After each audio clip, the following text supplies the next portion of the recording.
시청자 여러분 안녕하십니까? VOA 뉴스투데이 시작합니다. 도널드 트럼프 대통령이 일본 오사카에서 열리는 주요 20개국 G20 정상회의 참석과 한국 방문을 위해 출발했습니다. 이번 방문에서 북핵 관련 4개국 정상들을 잇따라 만나는데 트럼프 대통령은 김 위원장은 만나진 않지만 다른 방식으로 소통할지 모른다고 말했습니다. 일본 오사카에서 함지아 기자가 전해왔습니다. 도널드 트럼프 대통령이 G20 정상회의가 열리는 일본 오사카로 향하기 위해 전용기인 에어포스원에 올랐습니다. 오사카에서 2박 3일, 이후 한국에서 1박 2일을 머물며 한반도 문제를 비롯한 다양한 현안들을 논의하게 됩니다. 트럼프 대통령은 G20 기간 동안 중국과 러시아, 한국, 일본 등 북한 문제와 관계된 나라들의 정상들과 양자 혹은 3자 회담을 할 예정입니다. 가장 관심이 쏠리는 건 시진핑 중국 국가주석과의 회동입니다. 트럼프 대통령과 시 주석은 통상 문제 논의에 많은 시간을 쏟을 것으로 보이지만 최근 평양을 방문하고 돌아온 시 주석이 북한 문제를 정면으로 거론할 가능성도 있습니다. 블라디미르 푸틴 러시아 대통령이 북한 핵 문제 해결에 얼마나 적극적인 모습을 보일지도 주요 관심사입니다. 아베 신조 일본 총리와는 북한의 핵 폐기와 관련한 공조 방안 등을 논의할 것으로 예상됩니다. 트럼프 대통령은 출국에 앞서 기자들에게 북한의 김정은 위원장을 만나지 않는다면서도 다른 방식의 대화를 언급했습니다. I'll be meeting with a lot of other people, not by him, but I may be speaking to him in a different form. 현재 G20 개막을 하루 앞둔 오사카는 행사장 주변과 시내 곳곳에 경찰 병력을 배치하는 등 분주한 모습을 보이고 있습니다. 오사카의 주요 도로들은 폐쇄가 예고된 상태입니다. 트럼프 대통령은 G20이 끝나면 곧바로 한국으로 출발해 문재인 대통령을 만나 정상회담을 갖습니다. G20 정상회의가 열리는 이곳 오사카가 교착 상태에 빠진 북한 비핵화 협상 재개의 시작점이 될지 주목됩니다. VOA 뉴스 함지아입니다. 미국과 일본의 북한 핵 수석 대표가 26일 전화통화를 하고 북한 문제를 논의한 것으로 전해졌습니다. 스티븐 비건 미 국무부 대북정책특별대표와 가나스기 겐지 일본 외무성 아시아 대양주 국장이 전화통화를 가졌으며 두 사람은 지난주 평양에서 진행된 북중 정상회담과 관련된 정보를 나눴다고 일본 NHK 방송이 보도했습니다.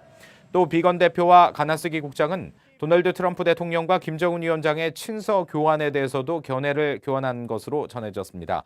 앞서 트럼프 대통령은 25일 백악관에서 기자들에게 김정은 위원장과 주고받은 편지에 추가 정상회담과 관련된 내용이 있었을 가능성을 시사했습니다. 이 북한의 영변 핵시설이 폐기되면 되돌릴 수 없는 비핵화 단계로 접어드는 것이라고 문재인 한국 대통령이 말했는데요.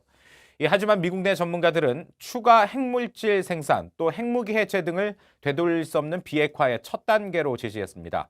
이 영변 핵 폐기만으로는 충분하지 않다는 지적인데요. 김칸희 기자가 취재했습니다. 핵 전문가인 데이비드 올브라이트 과학문제안보연구소 소장은 영변 핵시설의 전면 검증 아래 비핵화가 되돌릴 수 없는 비핵화의 도입부라는 문재인 한국 대통령의 발언을 반박했습니다. 해당 발언은 북한의 핵 개발 상황을 기만하는 것이라며 영변 핵시설로 비핵화를 되돌릴 수 없는 단계로 규정하는 것은 오히려 북한을 핵무기 보유국가로 인정하는 셈이라는 것입니다. 그러면서 반드시 북한의 전체 핵무기와 시설들을 알아야 되돌릴 수 없는 비핵화를 논의할 수 있다고 강조했습니다. Until we know something about the number of nuclear weapons they have, the types of nuclear weapons, how we're going to get rid of them, that's when you start talking about irreversibility of a nuclear weapons program. 이어 되돌릴 수 없는 비핵화의 첫 단계는 핵물질 생산 중단과 핵무기 해체라고 지적했습니다.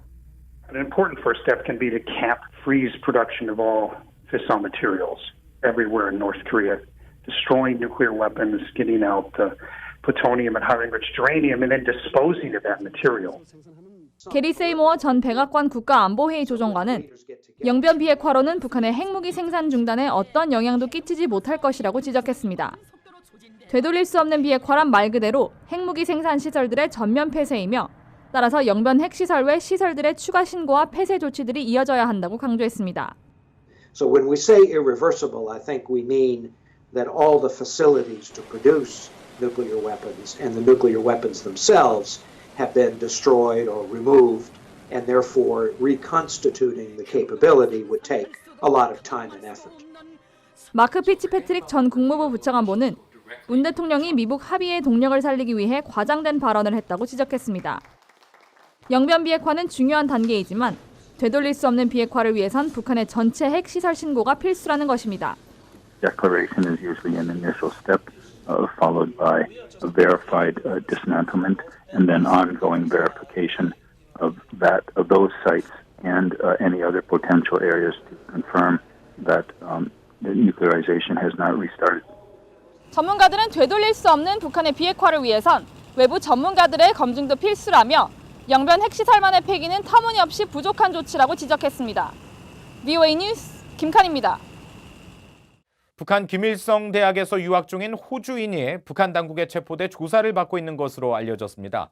이 체포된 이유가 무엇인지는 아직 확인되지 않았는데 이 호주 정부는 이 호주인 가족에게 영사 지원을 하고 있다고 VOA에 밝혔습니다. 김영권 기자의 보도입니다.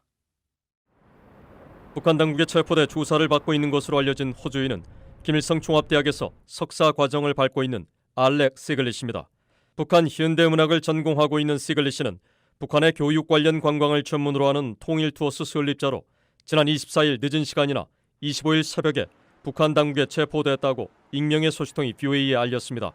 시글릿은 특히 평양에 머물면서 인터넷 사회 연결망인 트위터에 평양의 건물과 음식, 포스터 등의 모습을 올려왔습니다. 지난 24일엔 류경 호텔에 새 간판이 걸려있는 사진과 함께 개업날이 다가오고 있는가란 글을 올리기도 했습니다.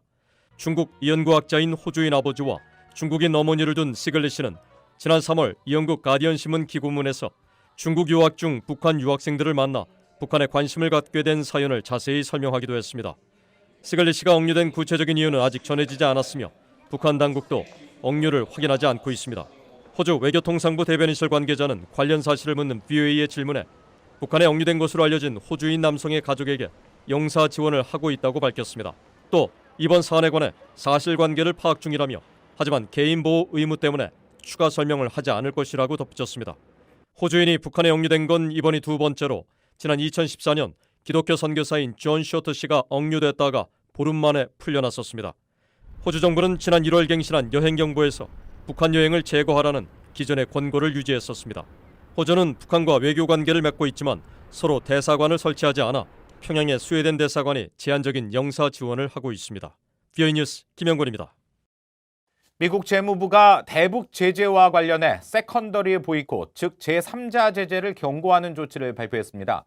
미국 재무부 해외자산통제실은 26일 북한 김정은 국무위원장과 김여정 부위원장 등 그동안 특별 지정 제재 대상에 오른 462명에 대해 세컨더리 제재라는 문구를 포함해 대북 제재 규정을 수정한다고 밝혔습니다.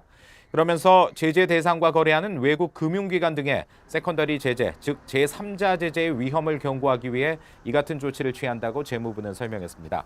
이번 개정은 오는 28일 연방관보에 게시될 예정입니다. 말레이시아에서 활동하는 북한 사업가가 돈 세탁 혐의로 현지에서 체포돼 미국으로 송환될 위기에 놓였다고 현지 언론 등이 보도했습니다. 말레이시아 베나르 뉴스는 25일 정보 당국자를 인용해 현지에서 사업을 하는 북한인 문철명 씨가 지난달 당국에 체포됐으며 미 연방수사국 FBI의 범죄인 인도 요청에 따라 다음 달 4일 관련 재판이 열린다고 보도했습니다. 말레이시아에서 10년 동안 중국 관련 사업을 해온 문 씨는 돈 세탁과 유엔 안보리 대북 제재 위반 혐의로 미 당국의 요청에 따라 말레이시아가 체포한 것으로 알려졌습니다. 말레이시아 법원은 24일 문 씨가 건강상의 이유로 제출한 보석 신청에 대해 도주할 우려가 있다며 기각한 것으로 전해졌습니다.